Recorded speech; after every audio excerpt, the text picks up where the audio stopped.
Yeah, just yeah, I agree. Yeah, just saying thank you very much for this invitation. I'm really honored to be here, and I'm very happy to talk with you tonight. Tonight for us because it's yeah 8 o'clock for us. So I'm going to share the screen. Can you see it? Yeah, perfect. So don't hesitate to tell me if you don't understand what I'm saying because of my English or because of the topics. I try to do something pretty global and not too precise, but if it's too easy, don't hesitate to tell me. And if it's too hard, don't hesitate either. So as you can see in the description of my talk, I am described as a heritage speaker.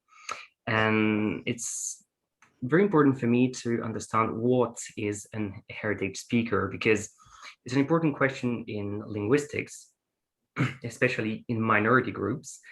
Who are the speakers? That's actually one of the big questions of Joshua Fishman. Who speaks what language to whom and when?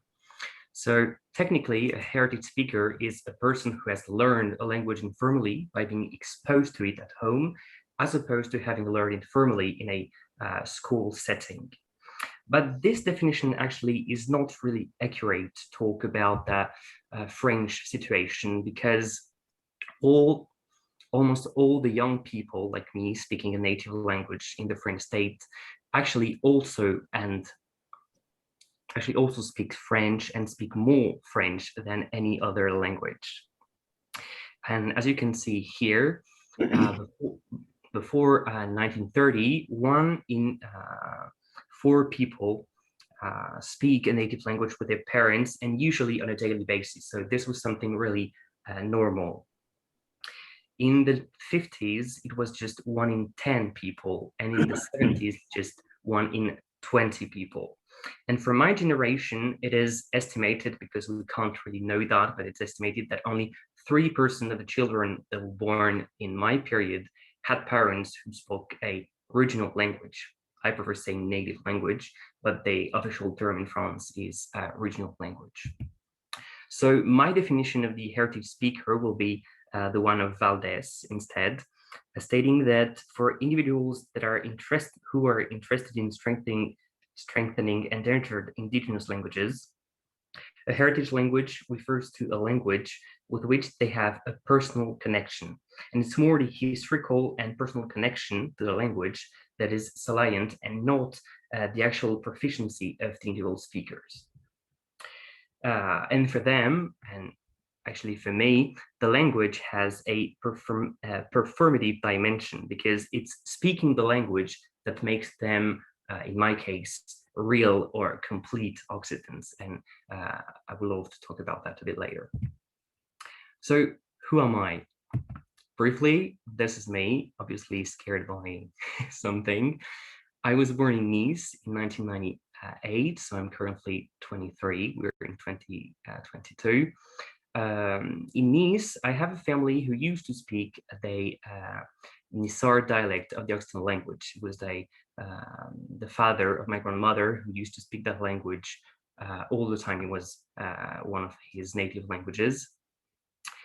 And I am now a graduate in industrial, environmental, and health risk management, which is kind of different from languages, actually. But about my history, as I said, all my family, before my grandmother, used to speak the Occitan language. And this was something that was really, really important in our identity, because the Occitan language was spoken all the time, but not as a primary language. It was the language of some expressions, some parties with people. It was something that was really important in our identity, but it was not the main language of communication. So at the age of 15, I asked myself, okay, I am Occitan, obviously, but what makes me special?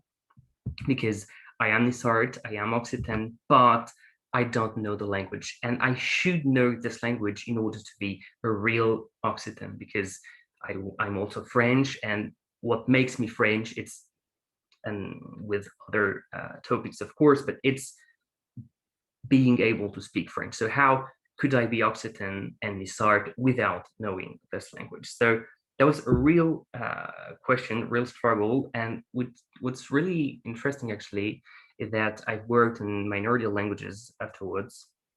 And I realized that it was a very common way of thinking for the community of the minority speakers of my age to think that they have this specific connection to a language. They have a heritage language, but they're not fully able to know it, to speak it, and they feel something that can be described as some kind of emptiness.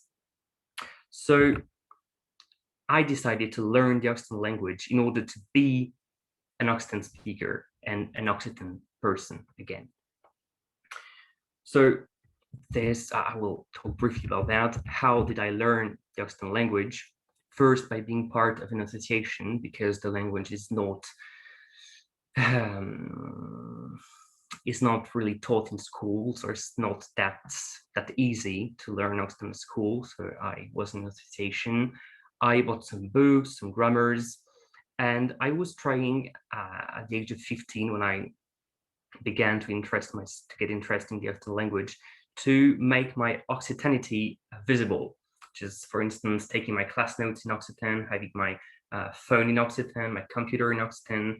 I was pasting stickers everywhere just to show people what I was, what I wanted to be seen as, and to show people that this language was still alive. And that's typically how I became Occitan, just for myself, because I knew the language, but also for the others, because I started to introduce myself as an Occitan speaker by changing my name, passing it from the French way to the Occitan way, and to speak it all in every occasions I was able to do so. And one day, it was in 2017, it was my first year at the University of Toulouse in Languedoc, and I decided to go into an Occitan radio to see how a media that was 100% in Occitan could work. And I spoke a long time with the director of this radio, and he offered me to have my own show in Occitan in this radio. And you really have to imagine that I was 18 at that time, and I really wanted to show the Occitan language, to speak the Occitan language. So it was obviously an amazing opportunity for me. And I said, yes, of course. I said, yes. And the director told me, what do you want to talk about? And I thought a little bit, and I said, I would love to talk about history and street names. And he looked at me in the eyes, and he told me something that really changed my life. But I will not talk about that right now, because to understand why it really changed my life, I have to talk about a little bit about the Occitan language, what it is, and what is its history. So don't hesitate to tell me if you have some problems to understand me, really. So what's the Occitan language? The Occitan language, also known as Languedoc, is spoken in 4 countries, mostly France here. I don't know if you can see my mouse, but France, a little bit of Spain in Catalonia there, a part of Italy, and Monaco. The Occitan language has 6 great dialects: Languedocian in the center, Gascon, Provençal, and there is here the special part for Nisard that I used to speak before learning Languedocian as well. Vivarais Alpine there, Auvergnat here, and Limousin in the north. How many people are able to speak Occitan today? It's an interesting question, but actually we don't really know that, because there are no census that is common to all the Occitan speaking areas, no real definition of the speaker, because, for instance, what is an Occitan speaker? Is that someone who's totally bilingual? Is that someone who's native Is that someone who's an heritage speaker but can't really have a full conversation? That's really hard to know that. And of course, the number of speakers will change according to the definition you have of who speaks.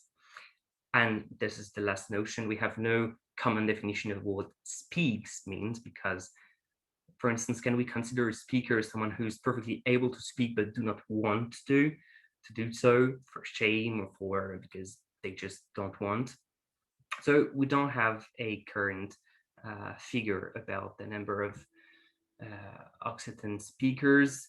It varies between 200,000 and 200,000 and 2 million. I think it's in between. What we can say for now, according to the last sociolinguistic survey about the Occitan language in 2020, is that family is the primary source of transmission, far ahead from school. So it means the Occitan language is a real language of intimacy, language of the parents, but actually more often the grandparents or the great-grandparents. We can also say that only 7% of the population can express themselves without difficulty in Occitan. This survey was in Gasconia and Languedoc, so it's just the western part of the Occitan-speaking areas, but I think it's more or less the same in every Occitan-speaking areas. And another very important point is that the population is mainly rural and aging. So we can't really know how many people are able to speak in Occitan, but we can really see that the language is in decline. As I said, the Occitan language is spoken in 4 countries. So there are different political stages of the language. I will not talk about that for so long, but the Occitan language is official in Catalonia. Is the Aranese dialect of the Occitan language that is spoken in Spain. In Italy, it is recognized as a national minority language in Piemonte and also in Guardia Piemontese. So it means that the municipalities that want to use the Occitan language for some part of the administration can do it. But as you know it, the biggest area where the Occitan language is spoken is France. And in France, there is typically nothing to protect the Occitan language and any other native language of the French state, actually, because the constitution says that French is the language of the Republic. And the Occitan language is tolerated. We can speak the Occitan language, it's not forbidden, of course, but we can't use it in any formal activity. So I will talk briefly about the history of the language, because to understand why we arrived until this situation, we have to understand what is the Occitan language. So the oldest Occitan texts we found are both from the 11th century. They are this poem called Le Poème de Boétie, that's written in the Limousin variety of the language. And this other text that is also known to be the first Catalan text, so we don't really know if it's Catalan or Occitan because the 2 languages are really similar. But this is also a text that is known as an Occitan text of the 11th century. And we have to understand that at the time, in the 11th and 12th century, the Occitan language area was wider than it is today. You can see here on the right map the current limits of the Occitan-speaking areas. And you can see on the other map that all this part here, like in Poitou, Saintonge, there are former Occitan areas where the Occitan language is not spoken anymore. Because of this diversity, of course, the Occitan language has had a lot of names in its history, and today, again, it still has a lot of languages depending on the regions. But the more used were Romance, like a lot of other languages, actually, like Romanian, like Romansh, Lengo Ruman, Provençal, because it's also a name that is still used a lot in Italy to talk about the Occitan language. They still say Provençal, but at the time, in the Middle Ages, the most common name was Limousis, like the Limousin variety of the language. For the Occitan language, the Middle Ages was really a nice time, because it was really a golden age. Occitan gained a lot of importance, and it became a language of European culture, with a literacy movement that a lot of people know, that is called les troubadours, the troubadours. Well, in Old Occitan, the word trouba meant to compose, to invent, to discuss, and now this verb means to find. So a troubadour was someone who was able to find the great, the nice sounding words and the nice sounding reasons. This is a biography of a great troubadour who was called Bernat de Ventadús, and the person who wrote this biography, that was called Vida, a life, said this sentence: Aveio sutileza e arte trouba bus muts e gaisus, meaning that he was able to find the nice words and the nice sounds. The troubadours were really known for developing a conception of love called fin amour, courtly love. It's actually a conception of the romantic relations between the poet and their lady, whose social rank was often higher than their own. And in fact, in all the text, it's more a platonic love relationship between a married woman and her faithful lover, who composed for her. There are a lot of recurring subjects and topics, just like a praise for her complexion, her hair, and of course, the suffering of not being able to be with her. And another great topic of the troubadours was the servantess, servantes, which is a social, religious, and political criticism. So this was a very important literary movement, because we can see that there were both a conception of love and a political conception of the writing. You can see here a painting of Bertrand de Born, who's considered to be the master of Cervantes. Thus, at the time, Occitan was the cultural language of what is today the south of France and the neighboring regions through the medieval period. And we can say that the Occitan poetry is at the origin of the European lyric poetry, because the troubadours will inspire what we call the trouvères in France, or the Minnesang in Germany. And actually, a great clue of that is that some of the greatest medieval figures of literature knew the Occitan language, its existence, but also they were able to speak, or at least to write the language. And one of the biggest examples of that is this song of the Purgatory, of Dante's Purgatory, that is all in Occitan. This is the only foreign language in all in all Dante's Divine Comedy, and this part is totally in the Occitan language. It means something like, I'm so pleased with your courteous request that I cannot and will not hide my name for you. I am Arnau, who cries and goes singing by this burning path. And it's actually in Dante's work that the term Languedoc, lingua d'oco, was used for. It was not used for the first time, actually. It was an already existing expression, but this is really Dante who popularized the use of lingua d'oc to speak about the Occitan language. So this word is still used today in the Occitan language, except that we say o, and it means yes. This was the best time for the Occitan language, but there is a turning time that is known as the Albigensian Crusade, La Cruzado des Albigeses in Occitan, that many people know as the Cathars.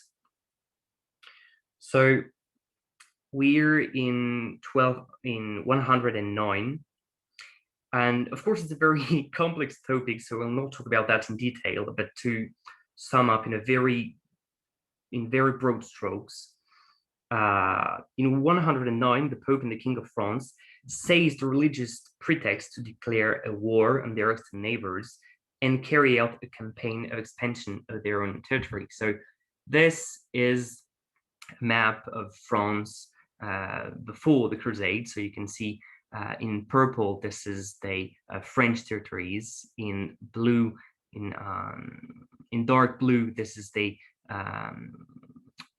Crown of Aragon. The other blue color, this is England.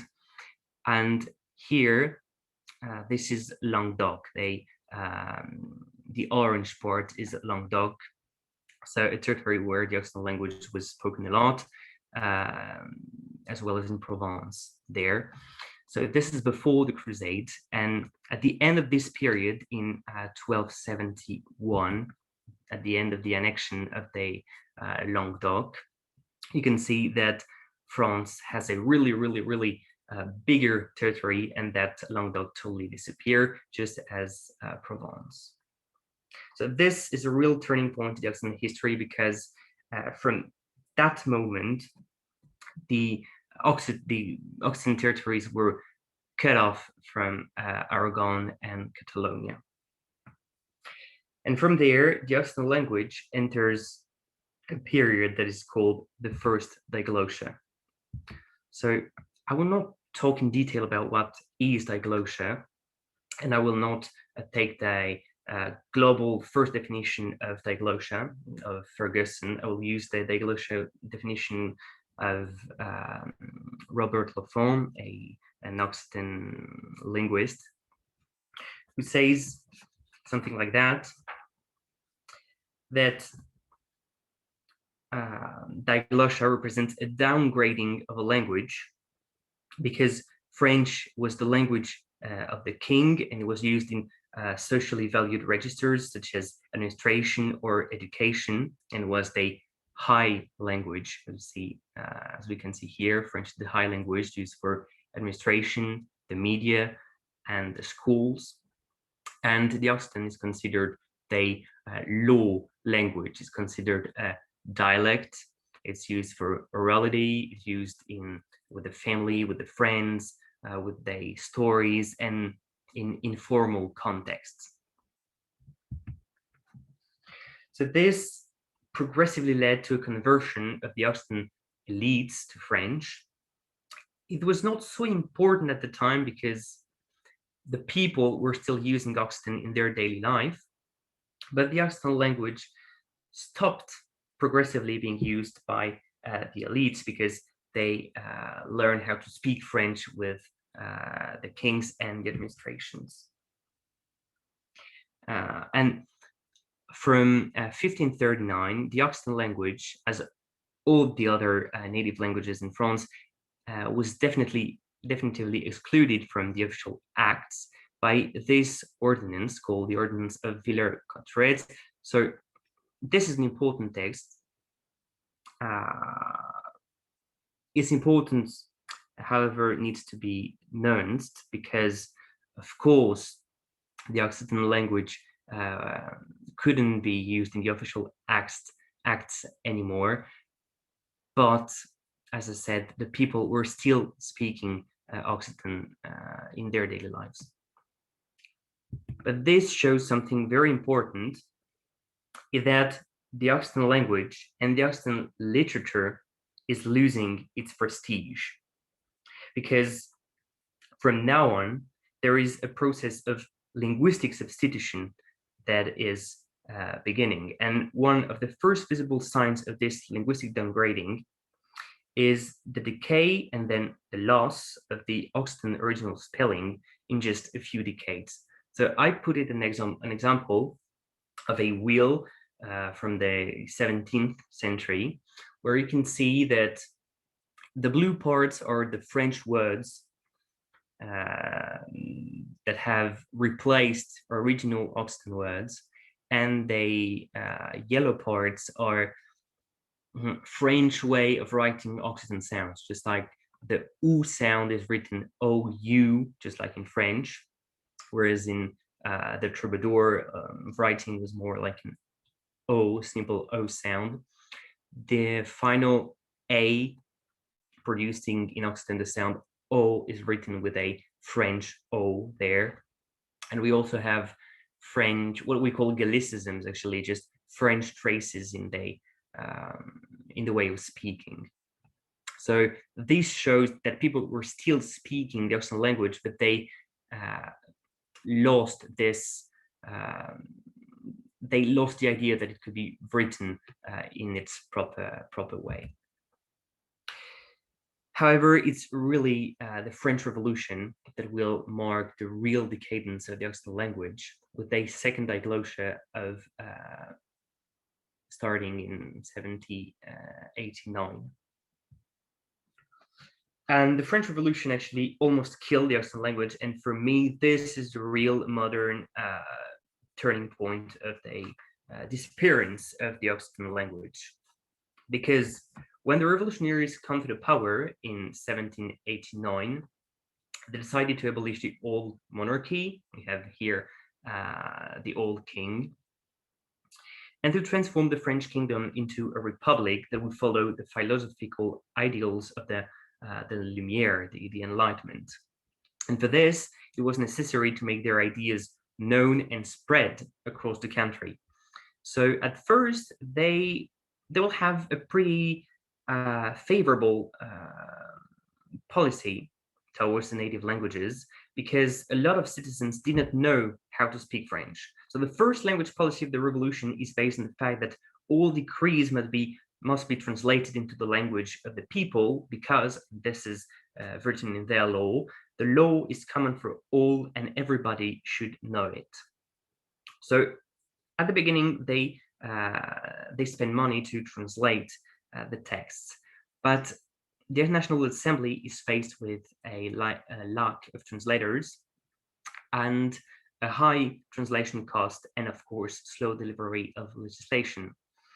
And with the passing of time, since French is now considered the language of human rights and is supposed to bear the universal values of a French nation, it has no reason to remain the royal language that is only spoken by the elites. So progressively, they will just stop translating the texts and try to impose really the French language.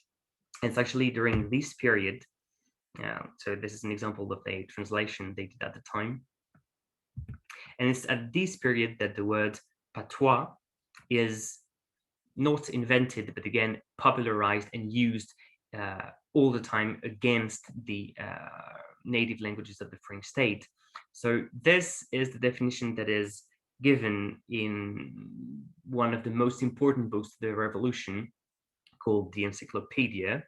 They say that patois is the corrupt idiom as it is spoken in almost all the provinces, because the language is only spoken in the capital city. So this really shows the idea people had about all the languages that were in French. And in fact, the revolutionaries quickly considered that having more than one language was a huge problem for their communication and for the propagation of their idea. And as a matter of fact, all the native languages that are not French were associated with a former regime, with some ideas about their religion, and a very important topic, obscurantism. So just the fact that only the French language could carry out the ideas of the French Revolution.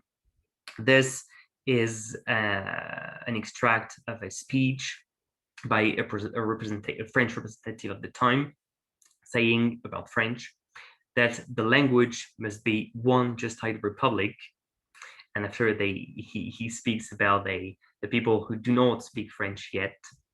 Free men, keep the language of the slaves. The French language must be as familiar to you as freedom. No more patois, no more jargons, which formerly made the French people 5 or 6 nations foreign to each other.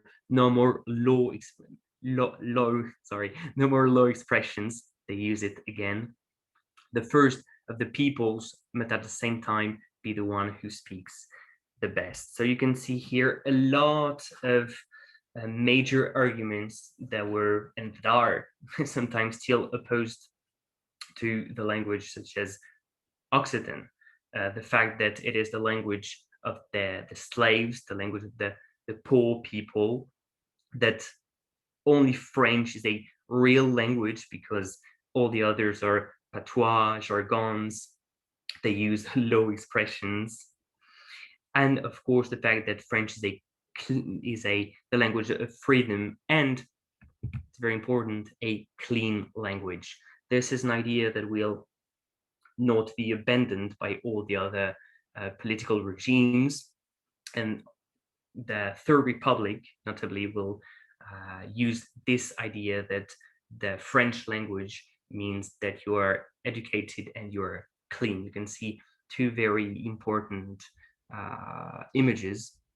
It's not about the Occitan language, but it was actually the same in the Occitan schools, that it was absolutely forbidden to speak another language than French in all the schools, and the fact that you weren't able, or the fact you didn't want to speak French was a very, very bad sign, and you can be punished for that all the time. This is another quote for a minister of public instruction about that, and it's the same. Patois is the worst enemy of teaching French now at primary schools, and destroying the patois, destroying all the other languages was really important for the political regimes in order to create the French nation. So they really, really put effort in this mission. And actually, this is a rhetoric that was so successful at the time that it is still very, very, very present in France. There are still a lot of people who think that all the other languages, just as Occitan, are not real languages, unlike French. However, there was a revival movement and the beginning of a political movement in favor of the Occitan language in the 19th century, and especially in Provence.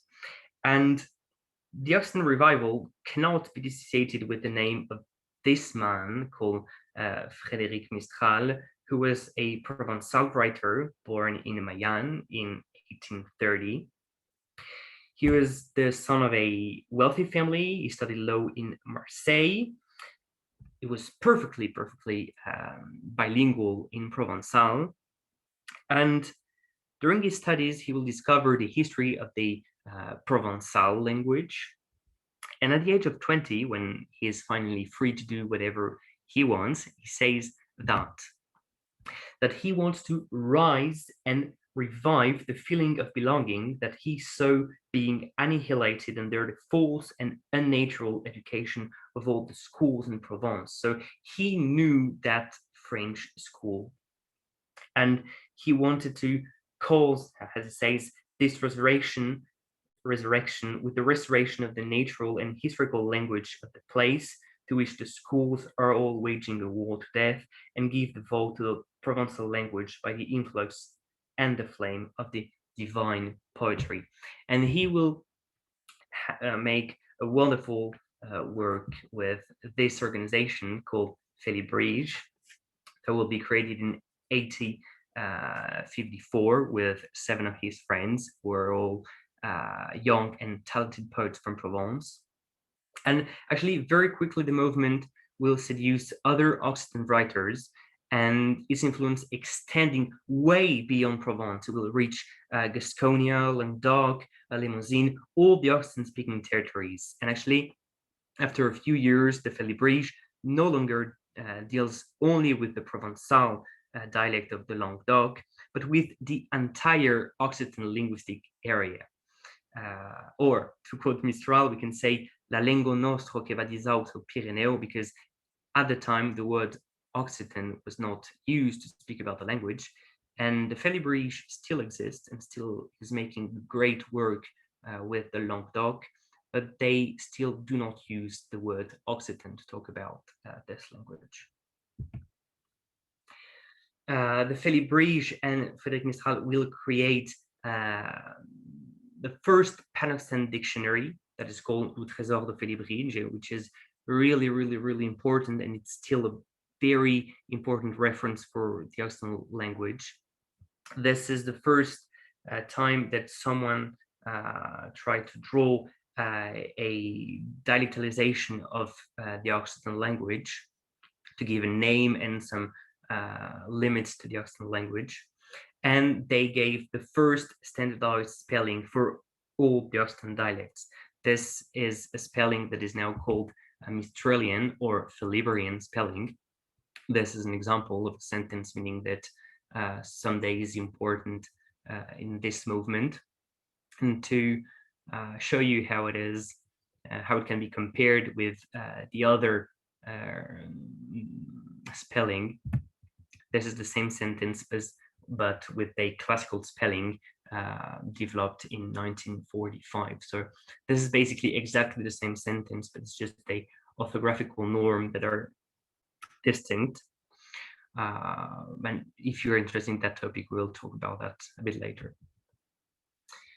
The real peak of this movement was in 1904 when Frédéric Mistral received a Nobel Prize in Literature for this book called Mireille.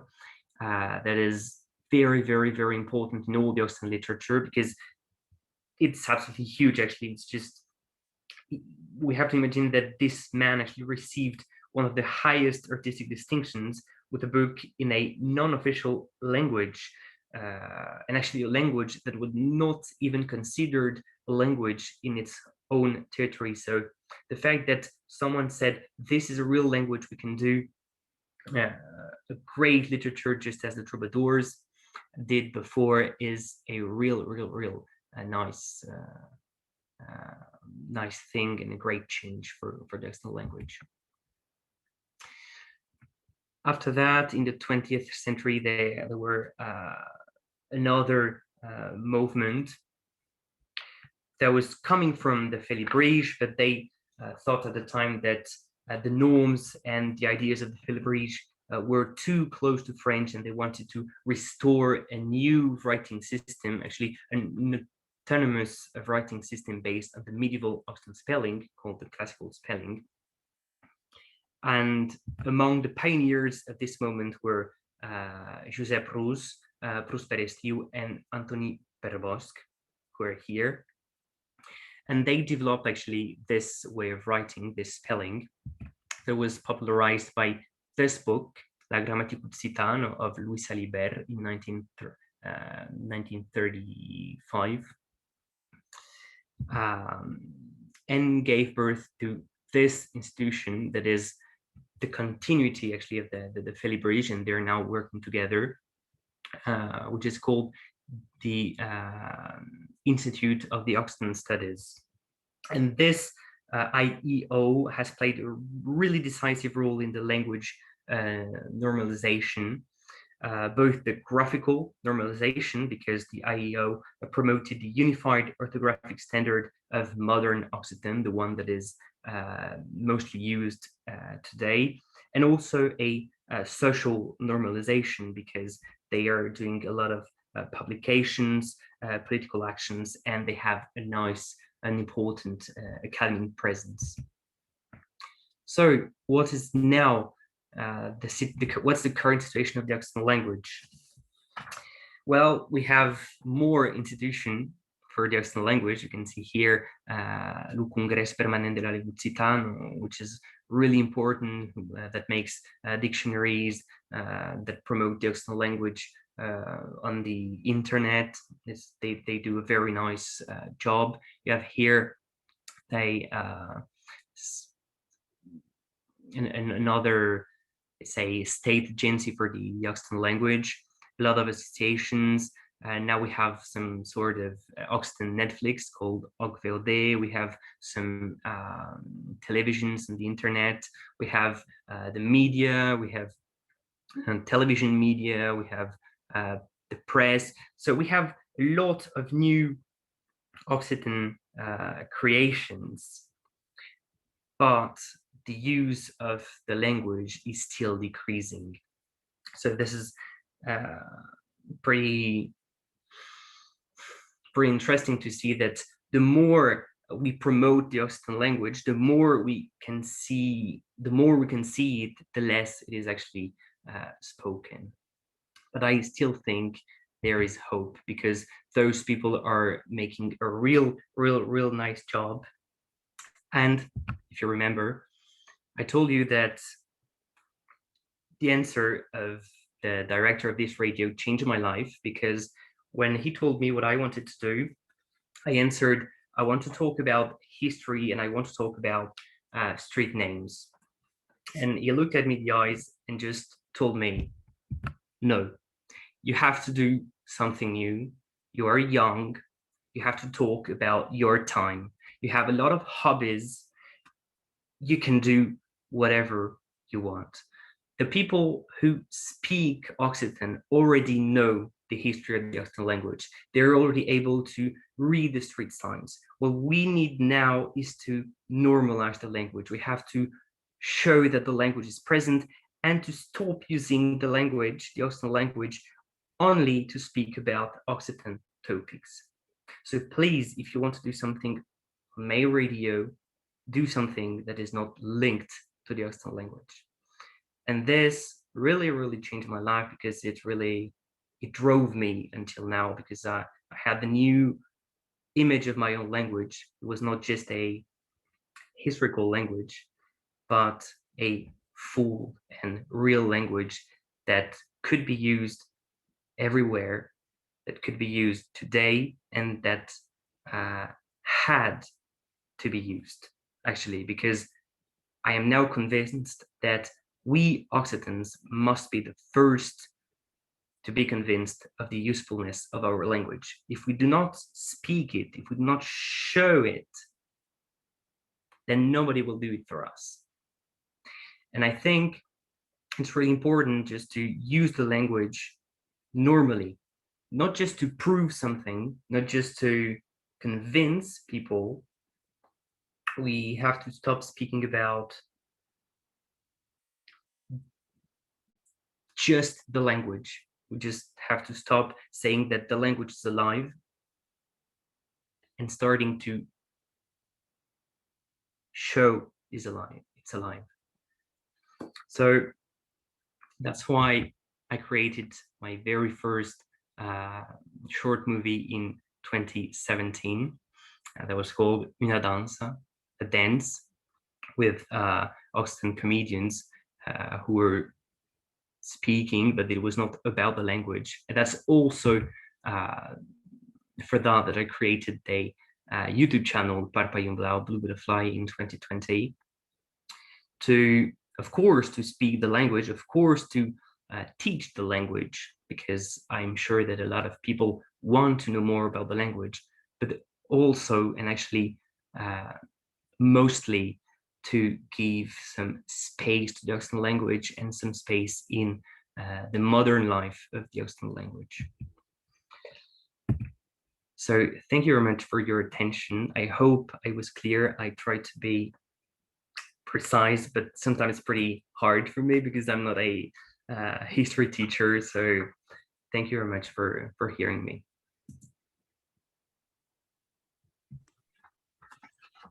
Thank you very much, Gabrièu, for this very interesting talk. Now we're going to open up the floor for questions. We have about 10 to 15 minutes for questions.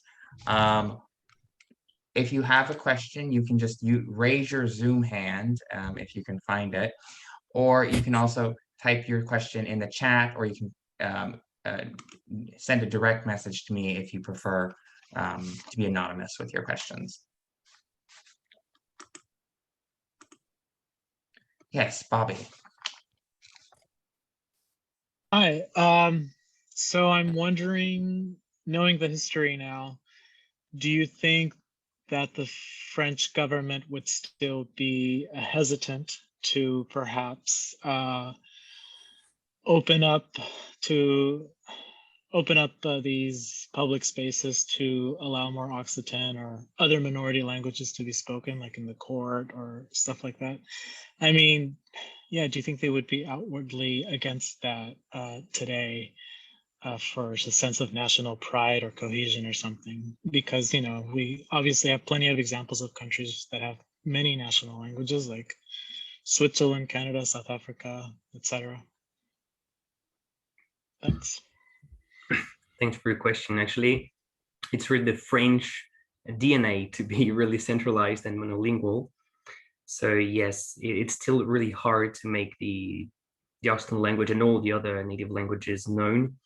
We had the example in 2019, we had a new law promoting, for example, bilingualism in schools, in public schools, and authorizing people to use, the accentuated O in the name of the young babies.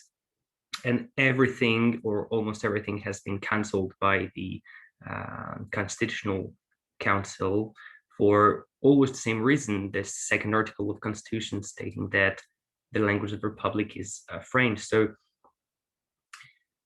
unless we change that part and say that the language of the Republic is French, but other languages, other native languages can be used, I think it will be totally impossible to have a real new language policy in France. That's my opinion. Wendy.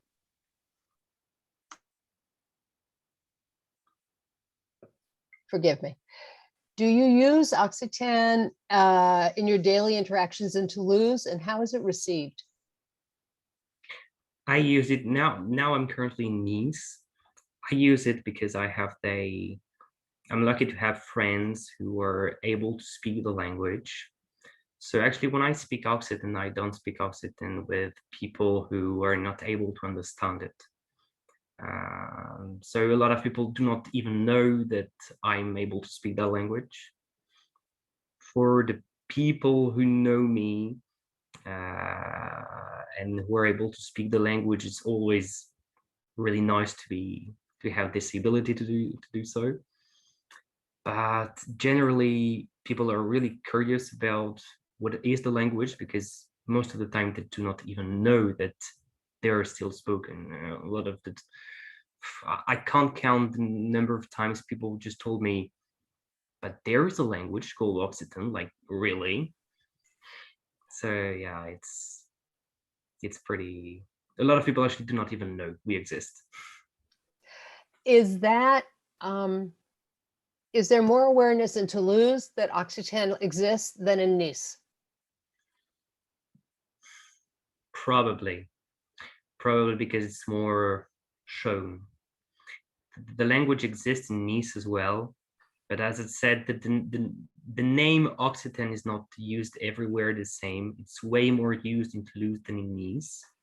In Nice, people prefer to use the local variety name, say Nissart. Yes, But still, even speaking about Nissart, people, they have the identity, they really feel Nissart, but it's decorrelated from the language. Actually. thank you. James. Oh, Mercè, sai pas se la lingua d'aquesta taille és l'occità ou rien que l'anglès? Ou se si può parlare occità també? Stuberto. Come voice, I can switch to English if it's easier. So thank you, Gabrièu, for this presentation. I was just wondering, could you tell us more about your audience? Who watches those videos? Do you have any interactions with viewers? I myself did not know about your excellent videos before Oliver sent us the information about it. So thank you, Oliver, and this seminar for making me find out about it. But so yeah, what do you know about the audience and people who watch you? Yeah, I haven't met so many people in real life, so I can't have a real look on them, but I have the YouTube statistics that are really helpful. And typically my viewer is a boy, 25 years, from France or Spain. That's my typical viewer. How many do you have per video? It depends on the video. On my channel, the most views is now 36,000 Okay. views, and on other channels I have more, like almost 300,000. But normally my normal point is 3,000 people per video. Okay, so that's quite a lot considering how many people actually speak it and know how to use YouTube. Yeah. Well, congratulations. Thank you.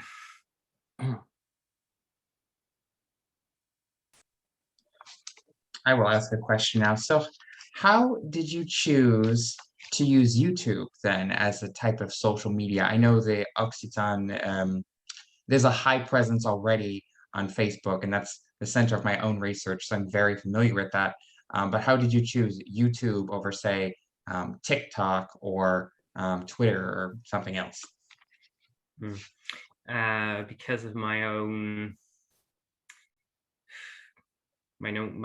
habits, I will say. Like I'm really present on YouTube. I don't go so often on Facebook. I don't have Twitter. I don't have TikTok. I didn't have Instagram before. It's very new for me. But I was really wasting time on YouTube, so it was pretty natural actually for me, because I knew how it worked. And yeah, actually I haven't thought about doing anything else. Okay, thank you. Gilles? Yes, thank you, but my English is really poor, so actually, maybe if I can say the mixed language, mixed Romance and the English language and Germanic language. Do whatever language you like. Ok, allora, não, porque era solamente per dire a Gabrièu que completamente d'accordo, totally agree with what you said, that we should show that our language is still alive and not to say it only. But it's very difficult in un univers qui est sous la même monolingue et sous la même monolingue en français. Yes, I let you translate. Sorry again for my English. Yeah, I totally agree that it was difficult to speak, to show that the language is still alive in a totally monolingual space where people are just basically, forcing you to speak French actually. And so, to your mind, segundo tu, seria immediato de Chanjaco in França? Vasta questão, vasta demanda. About the means to change that in France, or something which could help to change that diglossia. Yeah, I think that we do not have to expect anything from the French state. That if we really want to use the language or to make it live, we have to do it on our own.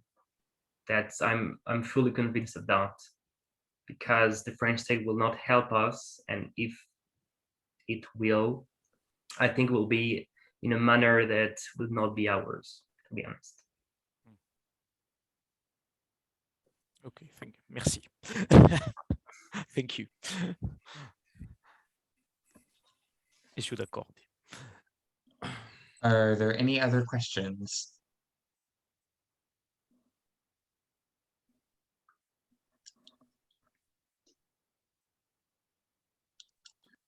Please take note that Occitan has also added in the chat that there are subway stations in Toulouse with Occitan, but this leads us back to this question of where is it shown as a matter of political pride or cultural pride versus using it. It's one thing to talk about the language, and you've highlighted this well. Talk about its dialects, talks about how you write it versus actually employing it in your day-to-day, drinking your glass of wine or reading a book or talking about YouTube. So this is a great opportunity and great effort that you have been doing, Gabrièu. So we thank you so much for having joined us today. Thank you. So thank you all for coming to this talk today. Yeah, thank you very much. It was a real honor and real pleasure. Thank you, Oliver, for doing this in the university, and thank you all for being here. Yeah, thank you. Thank you, Gabrièu, for speaking to us in English. How Yeah, many thank you. other languages do you have? I have more than English. I have 6.